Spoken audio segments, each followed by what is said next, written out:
वादे लेकर आ रहे हैं। अब की बार आईआईटी के अंदर नहीं मिलेंगे प्लॉट, हाईटेक सिटी में देंगे प्लॉट बोलेंगे वो लोग। एक आपसे बात रखना चाह रहा हूं चिंता प्रभाकर साहब, आप ये महले के हैं, क्योंकि ये हमारे महले में पुराने घर बहुत 100-150 साल से यहाँ पर है, यहाँ पर छोटे छोटे घर है। चिंता प्रभाकर साहब जीतते ही सब में ज्यादा मिन शिकारी महले वालों को आप 100-100 गज के प्लाट देना चाहिए साहब, क्योंकि यहाँ पर हमको बहुत तकलीफ हो रही है घर में रहने के लिए। आपसे मेहरबानी है कि आप मिन शिकारी महले के हर घर को एक-एक प्लाट देना है साहब। हमारे जो वार्ड से 100% हम मेजॉरिटी देंगे, डिपॉजिट भी मिलेगा इंशाल्लाह। और इसके लिए अगर कांग्रेस को डालेंगे तो आपका वोट बीजेपी को जाएगा। ये दोनों भाई है, बीजेपी और कांग्रेस, औड़ी जोड़ी भाई है ये, और इनको वोट खत्म कर आप उनको हराकर जनाब चिंता प्रभाकर साहब के हाथ मजबूत करिए।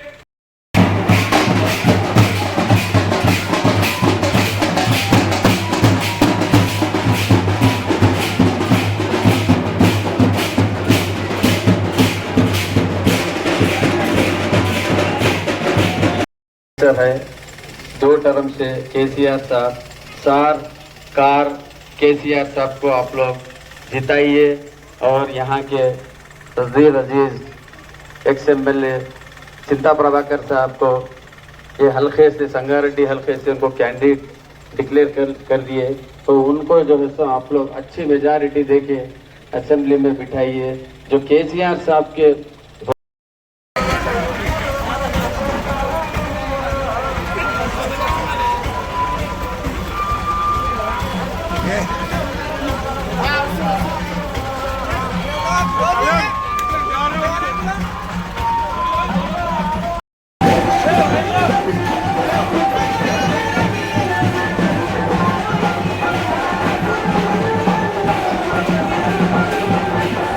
आप सभी को सबसे पहले यहाँ पर जितने भी लोग जमा हुए हैं मैं उन सबका तहे दिल से शुक्रिया अदा करना चाहता हूँ।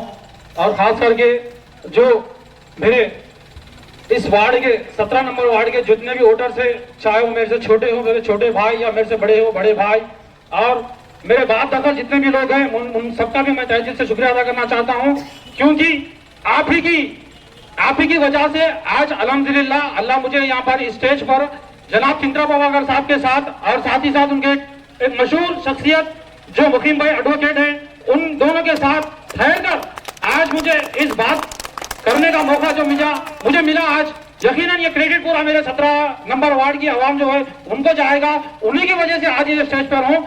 लिहाजा मैं आपको एक अहम बात है, क्योंकि अब आप सबको मालूम है इलेक्शन का माहौल चल रहा। कौन सा इलेक्शन? MLA इलेक्शन है। ये MLA इलेक्शन के लिए आप ये इलेक्शन में कई लोग आते हैं, कई वादे लेके कई पार्टियां आपके सामने आते हैं, लेकिन हमको ये सोचना जरूर है, क्योंकि अल्लाह ताला अपने को अक्ल सलीम दिया, सोचने के वास्ते जहन दिया, दिमाग दिया। वाकई में अपना वोट अपन किसी को डाल रहे तो वाकई में अपना वोट जो है वो सही जा रहा है या नहीं जा रहा, ये बिल्कुल, चाहे वो कोई भी मजहब का हो, चाहे वो हिंदू हो, मुसलमान हो, सिख हो, ईसाई हो, कौन से भी मजहब का लोग हो, कोई भी लोग हो, अपना जो वोट इस्तेमाल जब अपन कर रहे हैं तो यकीनन अपने को सोच समझ कर वोट डालना चाहिए। वो सोचना इसलिए है, मैं अहम बात जरूर बताना चाहूंगा, क्योंकि जब अपना मुत्तहिद आंध्र प्रदेश था, आंध्र प्रदेश में आप सब जानते हैं, जब मुत्तहिद आंध्र प्रदेश जब अपना था, उस आंध्र प्रदेश में जब अपनी हालत क्या थी, जब अपन कैसे थे, उसके बाद तेलंगाना के लिए वाकई में मैं केसीआर साहब को क्रेडिट देना चाहता हूं। केसीआर साहब की एक अच्छी सोच थी, एक बड़े दानिशमंद और बड़े लीडर है वो, उनकी एक सोच थी कि वाकई में मैं चाहे मेरी जान भी जाए, जब तक मेरी जान भी क्यों नहीं जाए, जब तक तेलंगाना अलग नहीं होता मैं उसके वास्ते फाइट कर दूं। बल्कि केसीआर साहब एक मुद्दा लेकर तेलंगाना के लिए फाइट लड़े, यकीनन उनकी तारीफ करना चाहिए। उस तेलंगाना को लड़ने के लिए उसमें हर किसी का साथ रहा, चाहे वो हिंदू हो, मुसलमान हो, हर कोई साथ दिए। तेलंगाना अल्हम्दुलिल्लाह तेलंगाना। और मैं एक बात जरूर बताना चाहूंगा, तेलंगाना ओके, तेलंगाना आया, ज्यादातर कांग्रेस वाले क्या बोल रहे मालूम आपको? तेलंगाना कैसा है बोलते क्या बोल रहे मालूम लोग? नहीं, हमारी सोनिया अम्मा दी तो तेलंगाना आया बोल के बोल रहे। लेकिन यकीन मानिए, सोनिया गांधी अगर तेलंगाना को अलग करना है तो कभी की तेलंगाना अलग करते थे, राजशेखर रेड्डी की पीरियड में तेलंगाना अलग होता था। लेकिन वो लोगों को क्या मकसद था? तेलंगाना को वो लोग हरगिज अलग करना पसंद नहीं कर रहे थे। मजबूरन सोनिया गांधी गांधी को तेलंगाना अलग करना पड़ा। ये आपकी सबके जहन में बिठा ले, मैं बिल्कुल कह रहा हूँ कि आप जितने भी जो मेरी बात सुन रहे हैं, चाहे वो खवातीन हो, घर में जितने भी प्रधानशील बहन हैं, उन सबके भी प्लीज मैं एक अच्छा मैसेज आपको देना चाह रहा हूँ। तेलंगाना ये कांग्रेस की वजह से तेलंगाना नहीं आया, अच्छा यार बोलो, केसीआर की वजह से तेलंगाना आया। उस तेलंगाना के बाद केसीआर साहब को मालूम था कि तेलंगाना के बाद क्या करना है, तेलंगाना में क्या क्या जरूरत है, चाहे वो नौकरी के हिसाब में ले लो, चाहे वो पानी के हिसाब में ले लो, चाहे वो और भी एग्रीकल्चर के हिसाब से ले लो। बोलने का मतलब क्या है, तेलंगाना अलग होने के बाद केसीआर साहब की जो सोच थी, उनकी एक अच्छी सोच पूरे तेलंगाना को लेकर, हर मजहब के आदमी को लेकर चलना बोल के उन्होंने क्या करे, अच्छे अच्छे स्कीम्स निकाले। वो स्कीम्स भी किसी एक के वास्ते नहीं निकाले, स्कीम्स भी हर किसी के स्कीम्स निकाले, चाहे शादी मुबारक हो, कल्याण लक्ष्मी हो, आसरा पेंशन हो, मिशन भगीरथ हो, मिशन काकतिया हो, केसीआर किट हो, ऐसे कई स्कीम है। माइनॉरिटी, अच्छा और एक बात, कांग्रेस हुकूमत में क्या होता था मालूम, माइनॉरिटी लोन लेना बोले तो यकीन मानिए, मुझे पूरा एक्सपीरियंस है, कांग्रेस के पीरियड में 9 लोगों को लोन दिलाया मैं, चपला बेचारे चपला नस्ले लोन लेने के वास्ते उसको, और वो लोन लेना बोलते कैसा परसेंटेज देना पड़ता था। अगर 1 लाख किसी को सैंक्शन कराना हो तो कम से कम उसको 10,000 रुपए तो 20,000 रुपए लमसम देना पड़ता था। लेकिन अल्हम्दुलिल्लाह आज केसीआर साहब की हुकूमत में जनाब हरीश राव साहब ऐलान करे थे, क्या बोल के, हम जो लोन का जो सिस्टम है वो बैंक से हटाकर हम डायरेक्ट लोन देने की वादा करें। यकीनन आप देखिए, आज जब अल्हम्दुलिल्लाह जितने भी लोगों को लोन आया, पूरे 1 लाख रुपए सॉलिड सीधे अकाउंट में गिरे, किसी को 1 रुपया देने की जरूरत नहीं पड़ी उन लोगों को अल्हम्दुलिल्लाह। और भी कुछ लोगों को देना है, इंशाल्लाह आगे भी हम देंगे। ये बाबा साहब का भी वादा, केसीआर साहब का भी वादा है। और मैं सबसे पहले यहाँ पर जितने भी आवाम यहाँ पर आई है, उन सबका भी तहे दिल से शुक्रिया अदा करके लास्ट में एक बात कहकर यकीनन मैं अपनी बात को खत्म करूंगा। प्लीज खुदा के वास्ते अपना जो वोट है, किसी के गुस्से पर या फिर अरे जुन्नू भाई से मेरी नहीं बनती ना, मैं जुन्नू भाई को वोट दे तो कहीं को डालना, मैं कार कुछ को डालना, मैं हाथ को डालता हूँ, ये नहीं। अल्हम्दुलिल्लाह यकीनन मेरे एक को देखो, आज तेलंगाना में पूरे स्टेट में अगर वाकई में अपना स्टेट यही रिकॉर्ड अगर कायम करना है, 9.5 साल में जो जैसा था वैसा अगर रहना है, तो अपने को सीधा अपना जो वोट है कार के निशान को देना चाहिए। शुक्रिया, थैंक यू। आज हमारे दरमियान जनाब चिंता प्रभाकर साहब XMLA और हमारे मुकीम भाई मनबिन फाउंडेशन के चेयरमैन साहब आपके सामने इलेक्शन की रैली में आए। आज मैं 2 मिनट लेकर कुछ बात बोलना चाह रहा हूं। मैं 2 टर्म इंडिपेंडेंट था, लेकिन कभी चिंता प्रभाकर साहब मेरे डेवलपमेंट पे कभी नहीं रोके। इलियास अपोजिट है, इंडिपेंडेंट है, लेकिन डेवलपमेंट में कहीं कॉम्प्रोमाइज नहीं करना बोल के बाज़ाब्ता चेयरमैन और वाइस चेयरमैन को, मेरे को हर डेवलपमेंट को चिंता प्रभाकर साहब सपोर्ट करे। और नावल के मेरे वार्ड के लिए आज मैं मुसलमानों के लिए ये बोलना चाह रहा हूँ, जो 5 एकड़ खबरस्तान की जमीन कौन दिलाए? आज 5 एकड़ खबरस्तान के डेवलपमेंट को फंड कौन दिलाए? आज जैसा हमारे कामिल साहब बोले, हमारे शादी खाना वाकई मुसलमानों को तकलीफ हो रही, क्योंकि आज 50,000 1 लाख रुपए शादी खाने वाले ये करे, आज डेवलपमेंट के लिए 1 करोड़ रुपए आज चिंता प्रभाकर साहब हमारे को सैंक्शन करे, उसका क्रेडिट भी हमारे चिंता प्रभाकर साहब को जाता। नावल के मुसलमानों को आज हर कौम के हर मंदिर को चिंता प्रभाकर साहब ठहर के, मैं सेक्युलर हूँ, मैं हर एक को मैं साथ दे दूं बोल के, हमारे पद्मशाली होंगे, मुद्राज होंगे, हर एक को, हर जात को, हर तबके को चिंता प्रभाकर साहब डेवलपमेंट फंड दिए। आज मैं आपको तहे दिल से हमारे चिंता प्रभाकर साहब से शुक्रिया अदा कर रहा हूँ। आज हम ये वादा करें, इंशाल्लाह हमारे जो वार्ड से 100% हम मेजॉरिटी देंगे, डिपॉजिट भी मिलेगा इंशाल्लाह। और इसके लिए शुक्रिया अदा करता हूँ। आज स्टेज पर तशरीफ फरमा ली जनाब चिंता प्रभाकर साहब और साथ ही साथ MA मुकीम साहब, एडवोकेट और मनबीम चेयरमैन, और 18 नंबर वार्ड काउंसलर जनाब इलियास शरीफ साहब, और 17 नंबर वार्ड काउंसलर AIMIM जनाब जुन्नू साहब। आज हर वार्ड में सदाशिवपेट के अंदर जो जनाब चिंता प्रभाकर साहब घर घर को और महल्ले को जा रहे हैं, इसीलिए जा रहे हैं क्योंकि सदाशिवपेट के अंदर जो डेवलप करने वाले शख्स का नाम है जनाब चिंता प्रभाकर साहब। आप तारीख उठाकर देख लीजिए, सदाशिवपेट के अंदर 2014 से पहले एक गिने चुने महल्ले में सीसी रोड थी। आज सदाशिवपेट के हर कोने कोने में सीसी रोड डालने वाले का नाम जनाब चिंता प्रभाकर साहब। ये काम वाली शख्सियत है। आप दूसरों के बातों में ना आए, आपको हर तरीके से भटकाया जाता है।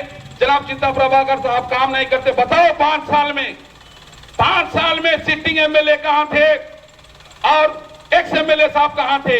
अरे 5 मिनट में मिलने वाले जनाब चिंता प्रभाकर साहब सरासी पेट में सुबह 8 बजे से 11 बजे तक अपने घर में बैठते हैं, क्योंकि पब्लिक का दर्द और तकलीफ और जो भी परेशानी जो भी काम है चिंता प्रभाकर साहब खुसूसी फोन कर करते हैं। जीतने वाले एमएलए कहां पर है बताओ? पिछले 5 साल हुआ, 5 साल में एक बार भी नजर नहीं आए। आज आ रहे बड़े बड़े वादे लेकर आ रहे हैं।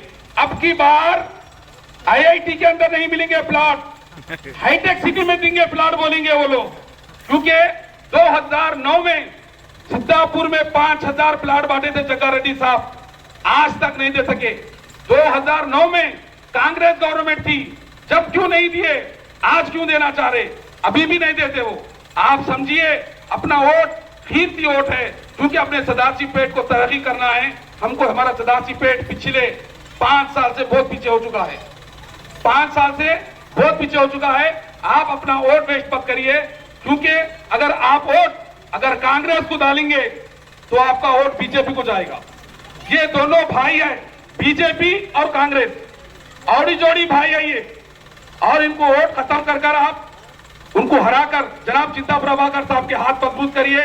और मैं आपको और एक बात बता दूं, मैं वसीम अकरम को जनाब कौसर साहब की हिदायत पर जब चिंता प्रभाकर साहब को कहते कि वसीम को फंड देना, तो चिंता प्रभाकर साहब ने कहा वसीम एमआईएम पार्टी के ऑप्शन नहीं बल्कि हमारे ऑप्शन की तरह देख लेंगे बोल के चिंता प्रभाकर साहब ने तेलंगाना के अंदर कोई ऑप्शन को आज तक फंड नहीं मिला। वसीम अकरम को चिंता प्रभाकर साहब ने 30 लाख रुपए का फंड दिया। यह है तारीख चिंता प्रभाकर साहब की।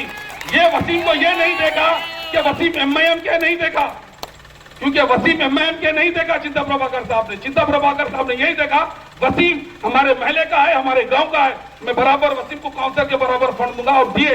और रही बात 17 नंबर वार्ड में गृह लक्ष्मी 43 दिए चिंता प्रभाकर साहब, सदासी पेट में कोई काउंसिलर बुतने नहीं दिए, 17 नंबर वार्ड में दिए। क्यों? क्योंकि ये भी एमएलए के है।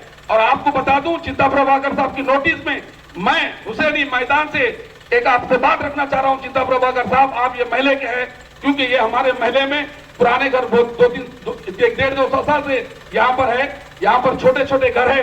चिंता प्रभाकर साहब जीतते ही सब में ज्यादा मिन शिकारी महले वालों को आप 100 गज के प्लाट देना चाहिए साहब, क्योंकि यहाँ पर हमको बहुत तकलीफ हो रही है घर में रहने के लिए। आपसे मेहरबानी है कि आप मिन शिकारी महले के हर घर को एक प्लाट देना है साहब। मैं अपनी बात खत्म करते हुए रुखसत होता हूँ, खुदा हाफिज। अब अगली बात करेंगे जनाब मुखिम साहब एडवोकेट। इलेक्शन की कैंपिंग को लेकर जो चिंता प्रभाकर साहब गुज़िश्ता 2018 में हारने के बाद भी अवाम में रहकर अवाम के मसाइल को हर रोज सुबह सुनकर अवाम के मसाइल को दूर करने वाले का नाम चिंता प्रभाकर साहब है।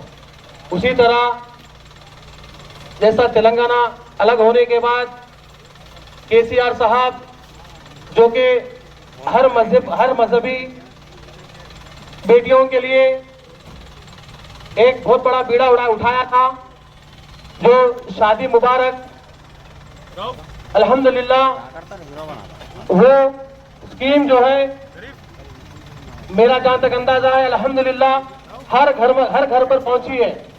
उसी तरह वो बीड़े को नजर में रखकर जनाब चिंता प्रभाकर साहब आज के जो अखराजात शादियां होते हैं उसके अखराजात फंक्शन हॉल के जो किराए होते हैं उसको दिमाग में रखकर गुज़िश्ता 2 महीने या 1.5 महीने के नीचे सदाशिव पेट में फंक्शन हॉल के लिए इसी आशिर खाने में मोहल्ले मिल शिकारी की कमेटी के दरमियान में वादा करे थे अल्हम्दुलिल्लाह 1 करोड़ रुपए सैंक्शन करे शादी खाने फंक्शन हॉल के लिए।